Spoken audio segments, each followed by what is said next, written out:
मध्य प्रदेश सरकार ने प्रदेश के 25 से ज्यादा विभागों में काम कर रहे करीब 2,50,000 संविदा कर्मचारियों को मुश्किल में डाल दिया है।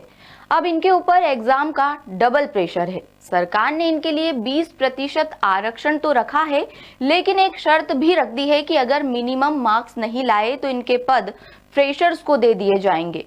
यही वजह है कि अब इन संविदा कर्मचारियों ने सामूहिक रूप से आंदोलन करने की चेतावनी दे दी है। आखिर पूरा मामला क्या है, जानेंगे इस खास रिपोर्ट में। नमस्कार, मैं हूं आपके साथ मंजू जोनवाल और आप देखना शुरू कर चुके हैं द सूत्र। दरअसल बता दें कि ये वही कर्मचारी है जो 15 साल पहले विभागीय परीक्षा देकर संविदा पदों पर भर्ती हुए थे, लेकिन अब सरकार ने नियमित भर्तियों में इनके लिए 20% आरक्षण तो रखा है, पर एक शर्त जोड़ी है कि व्यापम की परीक्षा में कम से कम 50% मार्क्स लाने होंगे, तभी नियमितीकरण होगा। दूसरी तरफ ये कर्मचारी सरकार की इस बात से सहमत नहीं है। उनका कहना है कि 50 साल पार कर चुके कर्मियों को अब फिर से एग्जाम में बैठाना अनफेयर है। उनका मानना है कि जब उन्होंने पहले ही परीक्षा पास कर ली थी और सालों से सेवा दे रहे हैं, तो अब नई जनरेशन के कैंडिडेट से कंपटीशन क्यों? खासतौर पर डिप्लोमा और डिग्रीधारी सब इंजीनियर नई परीक्षा की कट ऑफ में पिछड़ रहे हैं। उधर ऊर्जा विभाग की तीनों डिस्कॉम कंपनियों, मध्य क्षेत्र, पूर्व और पश्चिम क्षेत्र विद्युत वितरण कंपनियों ने नए सेटअप में संविदा पद खत्म कर दिए हैं। करीब 5,000 संविदा कर्मचारी अब नियमित कैटेगरी में शामिल हो चुके हैं।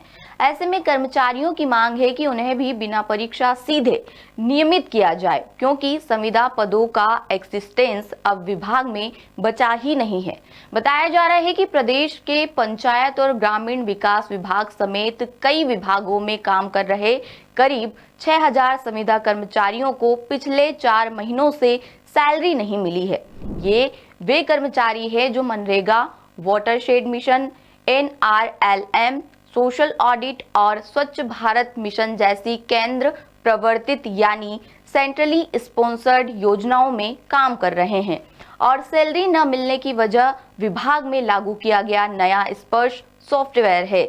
इसमें केंद्र सरकार के गाइडेंस के मुताबिक कार्यवाही की जा रही है, लेकिन टेक्निकल रीजन से कर्मचारियों का वेतन आहरण यानी सैलरी रिलीज अटक गया है। दूसरी तरफ मध्य प्रदेश ग्रामीण सड़क प्राधिकरण में सिचुएशन अलग है। यहाँ 1500 सब इंजीनियर समेत दूसरे कर्मचारियों को रेगुलर सैलरी मिल रही है, क्योंकि उनका पेमेंट स्थापना व्यय यानी स्टेट हेड से होता है।